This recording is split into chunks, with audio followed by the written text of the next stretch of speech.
Let your eyes close. You don't need them for where we're going. Tonight we are leaving the Earth behind, not for the Moon, not for Mars, but for somewhere far stranger and far quieter. A world nearly 1 billion miles away, wrapped in golden cloud, where it rains in slow motion and the seas are not made of water. A place more like the early Earth than anywhere else we have ever found, and yet more unlike home than you can imagine. Breathe out slowly. We are going to Titan, the largest moon of Saturn. We have all night to get there.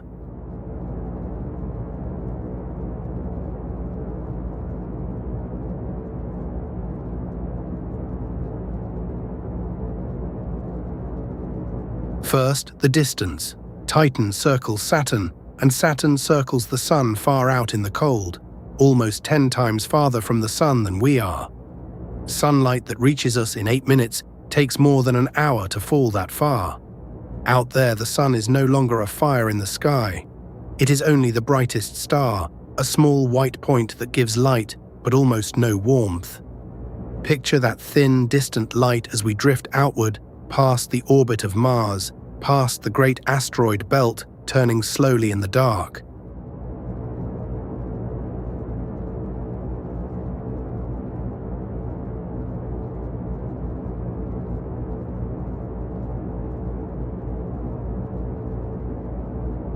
The spacecraft that first showed us this world was called Cassini, and it carried a smaller probe named Huygens folded against its side.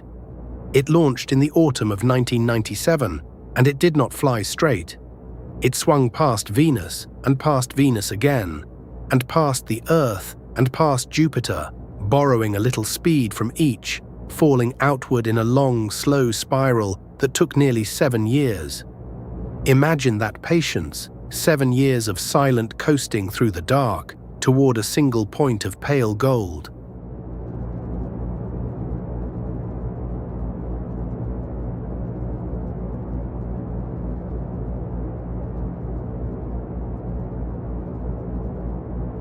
And then ahead, Saturn.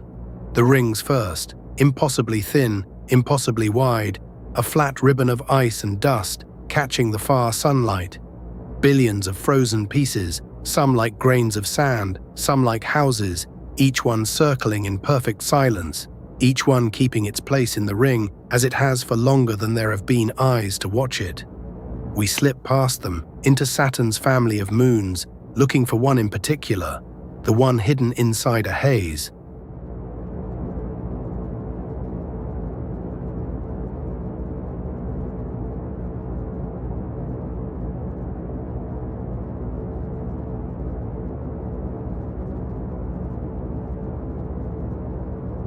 There, a soft amber sphere, featureless and smooth, glowing like a drop of honey held up to a candle.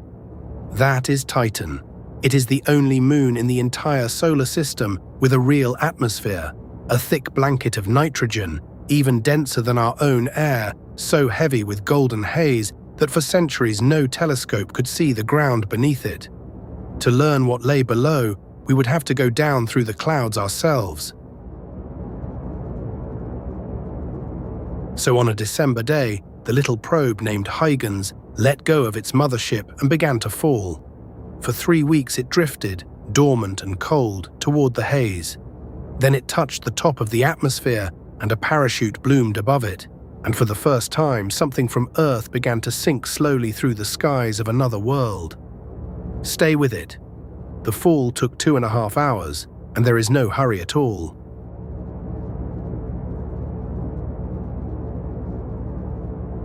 At the top there is only orange, a thick glowing fog in every direction, lit from above by the faint sun.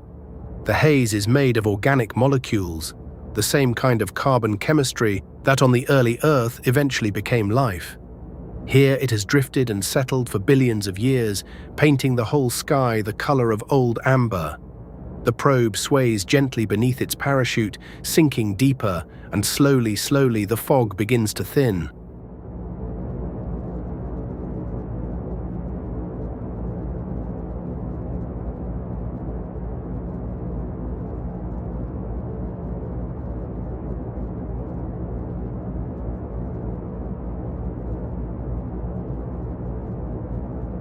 and a landscape appears below. Not the grey of the moon, not the rust of Mars, but rolling hills, dark valleys, and pale high ground, cut through by branching channels that look for all the world like rivers. Because they are rivers, not of water. Out here the cold is so deep, near minus 180 degrees, that water is frozen hard as stone. The rivers of Titan are liquid methane and ethane, natural gas kept liquid by the terrible cold, running down from the hills towards seas you cannot yet see.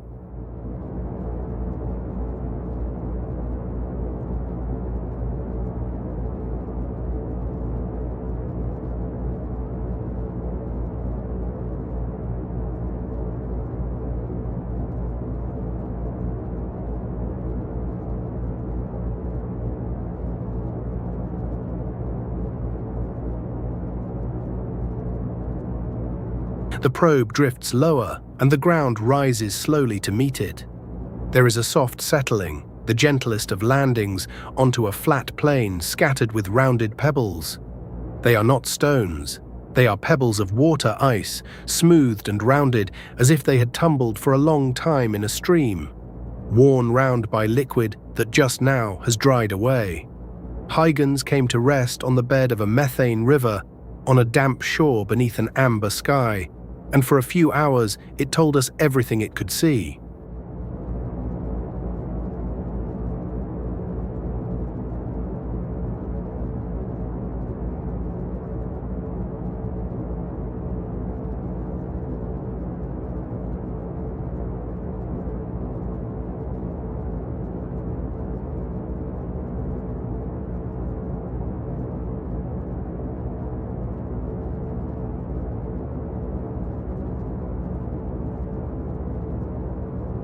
Let us stay here, on the surface, long after the little probe has gone quiet. Stand on that plain and look around. The light is dim and golden, like the last hour before dusk on Earth, though it never grows brighter than this. The air is thick and still and cold. You could not breathe it, but you would not need a heavy suit against pressure, only against the cold. The air here presses just a little harder than the air at home.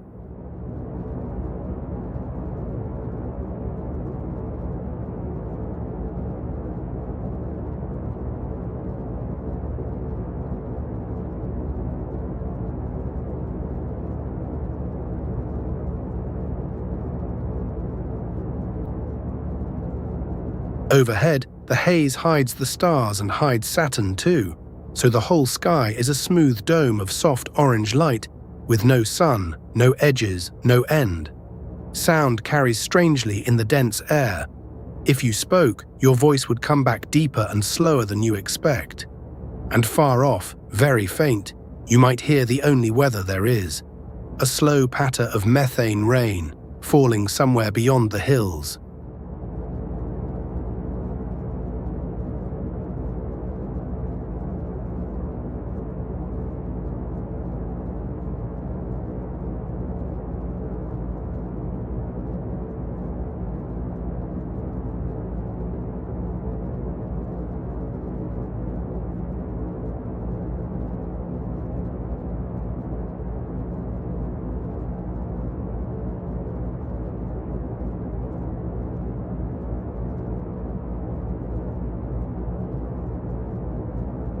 That rain falls more gently than any rain on Earth.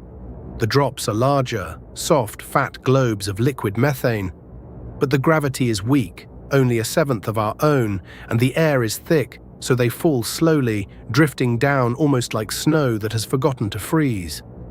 A single drop might take long seconds to reach the ground. Picture it, a slow, sparse, silver rain falling without sound across a dark plain, feeding the rivers that run toward the seas.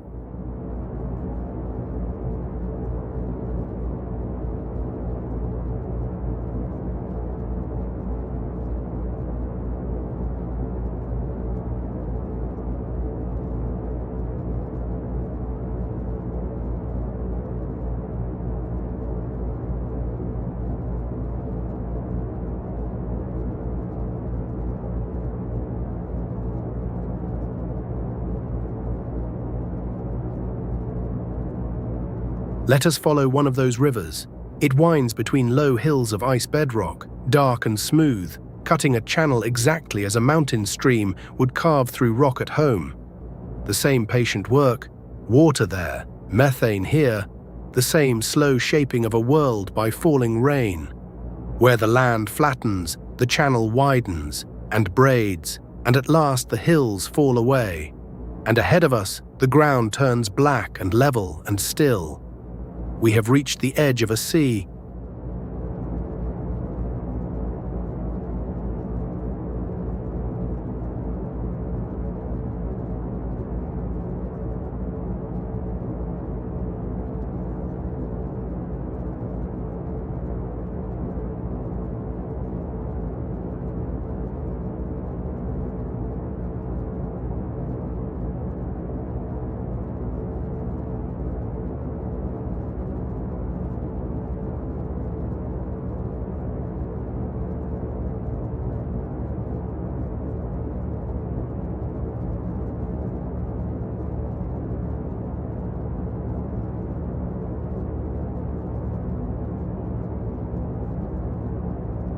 These are the only stable seas of liquid on the surface of any world besides the Earth. The largest is named Kraken Mare, and it is vast, larger than all 5 of our Great Lakes together, a sea of liquid methane spreading out beyond the horizon. Its surface is almost perfectly smooth. There is wind on Titan, but it is gentle, and the seas answer it only with the smallest of waves, ripples just a few millimeters high, moving slowly across mirror-black water that holds the amber sky like polished glass.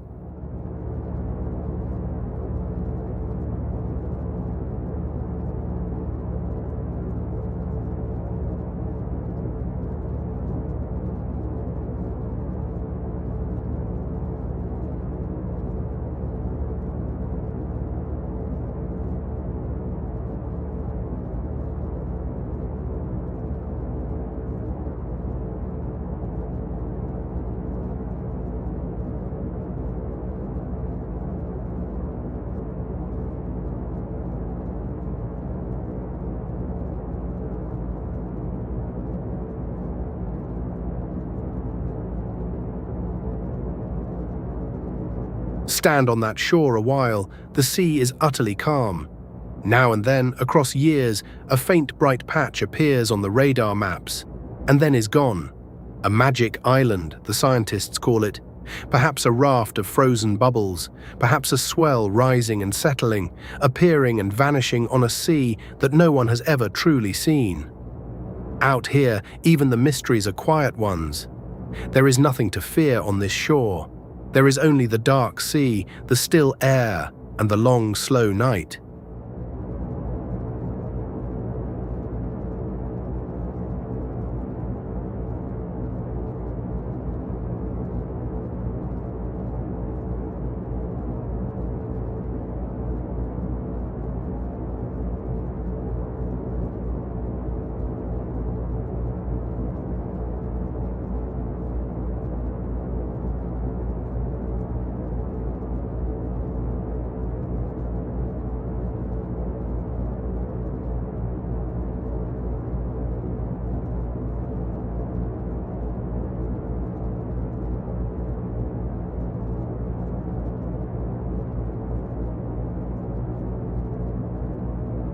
A day on Titan is long.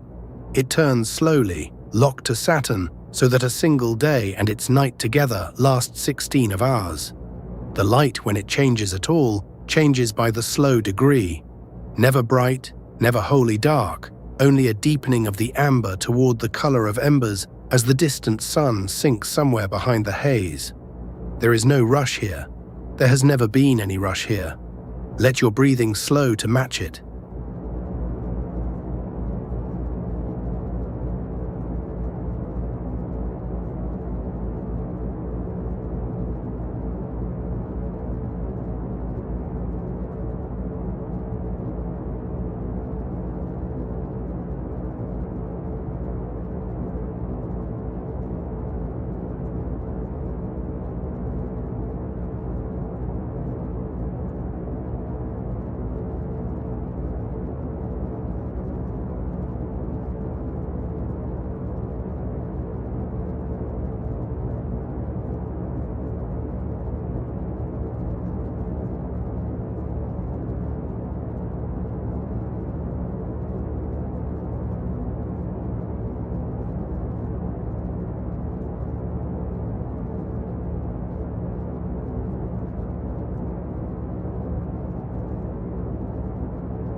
Beyond the seas lie the dunes, great fields of them, hundreds of miles long, dark and parallel, like the ridges of a fingerprint pressed across the equator of the world. They are not sand as we know it. They are made of fine dark grains of the same organic haze, sifted down from the sky over ages and herded into long ranges by the slow Titan wind. Black dunes beneath an amber sky, marching in silence toward a horizon you cannot see.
And beneath your feet, far down, there is one more secret.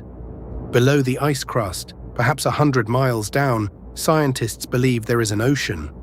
A deep, dark sea of liquid water, kept from freezing by the warmth of the moon's own slow heart. A hidden ocean, larger than any on Earth, sealed under ice and silence, that has never seen the sky. It turns slowly in the dark below, as the methane seas lie still above, two oceans on one small moon, neither of them ever touched by light.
Sometimes the ice itself may move.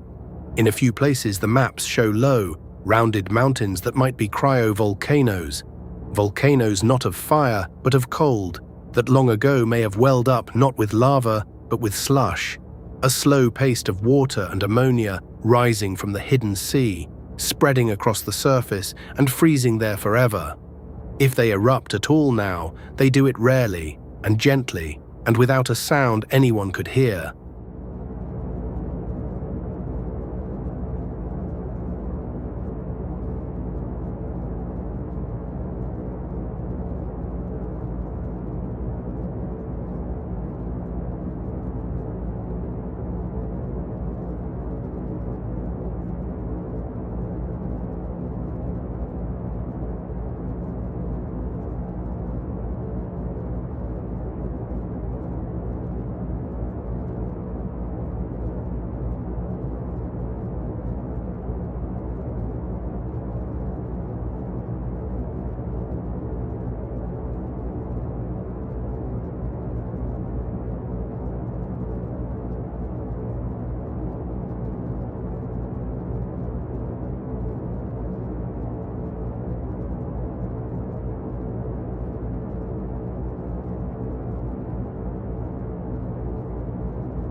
Imagine standing at the center of the night side now.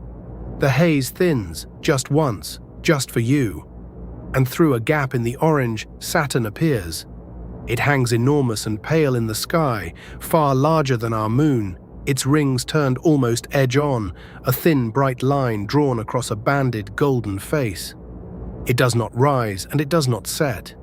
It simply hangs there, always in the same place, watching over the moon as it has for 4 billion years.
And the sea before you holds its reflection, Saturn doubled once in the sky and once on the still black methane, a single bright shape and its twin, with the dark line of the shore between them. The waves are too small to break the image. It lies there, perfectly still, for as long as you care to watch.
The cold here is patient and the silence is complete. No insects, no wind in trees, no distant traffic. None of the small sounds a quiet night at home still carries. Only, far off, the rare soft patter of methane rain, and then nothing. A stillness older than the earth.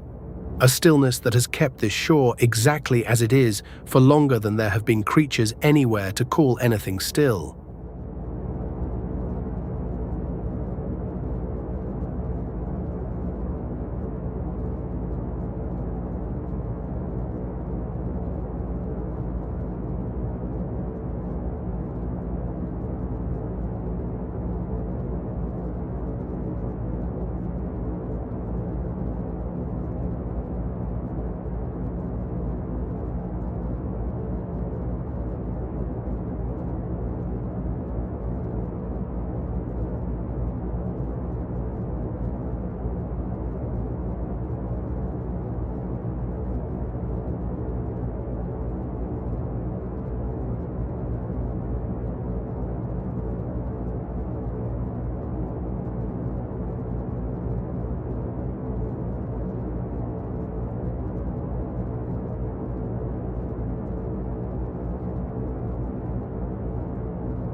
We have come almost 1 billion miles to stand here.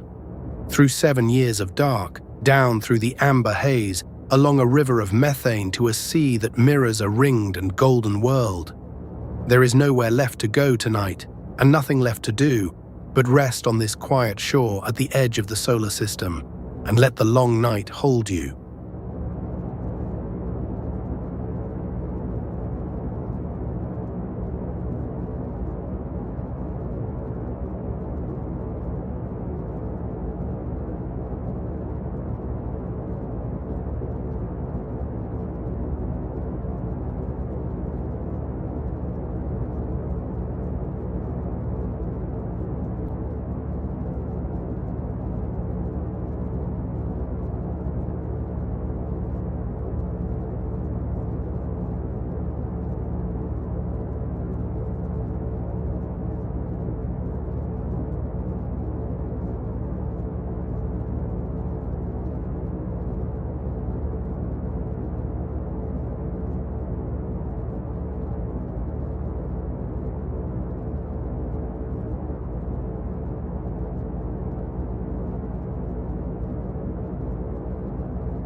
The rings turn, the hidden ocean turns far below, the slow rain drifts down somewhere beyond the hills. None of it asks anything of you. You can let it all keep turning without you now.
Stay as long as you like.